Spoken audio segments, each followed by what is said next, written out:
Aksam aramak tamali Pragy medeni seýleler toplumynaky beýik türkmen nutgawy şahyrynyň ýadygarlygynyň öňündäki meýdansada medeniýet we sungat işgärleriniň hemde magtymly Pragynyň şöhret gününiň çäreleri dörejlik akşam bilen tamamlandy.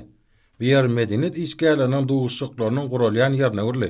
Bugun bu ýerde türkmen ýazyjylary, teatr artistlary, medeniýet we sungat işgärleri hemde görnükli akyllar şahyrynyň dörejlik zekiniň köp sany muştaklary ýygnanýar.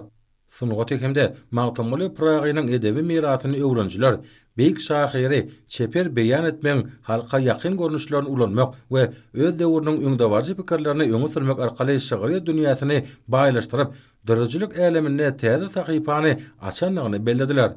Şol döwrüň gaýry dillerinden gelip çykýan hemde kabul edilen edebi ýörelgelerinden saplanyp, magtymly Pragy öz şagyrlaryny türkmen diliniň öz boşly tebigy guruluşyna maksus we halkyň gepleşik diline ýakyn düzüpdir.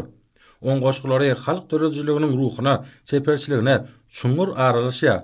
Şonuň üçin bu eserler halkymyz tarapyndan gyrgyn garşylanyp, hiç wagt ähmiýetini ýitirmeýär. Magtymly Pragynyň belin pekim paýkasyndan dören ajaýyp goşgular halkymyň hasyl bolan köp asyrlyk arzu hyýallarynyň senasy hükmüne ýaňlandy. Gadymdan bäri türkmenleriň milli ruhunyň fötünün düzýän ajaýyp dörejlik ýöregleriniň waspyna urly.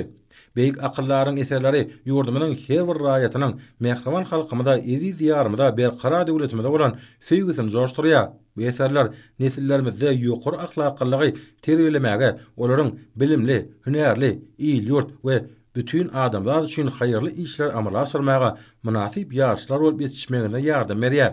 Dörejlik akşamına ýygnanan ýurdumyzda medeniýet we sungaty sürmekde ägir türlü işler alyp barýan hormat prezidentimiz Arkadaly Gahrman Serdarymyza hemde türkmen halkynyň milli lideri, Türkmenistanyň halk maslahatynyň başlygy Gahrman Arkadamyza alkyş hem hoşallyk sözlerini aýtdylar.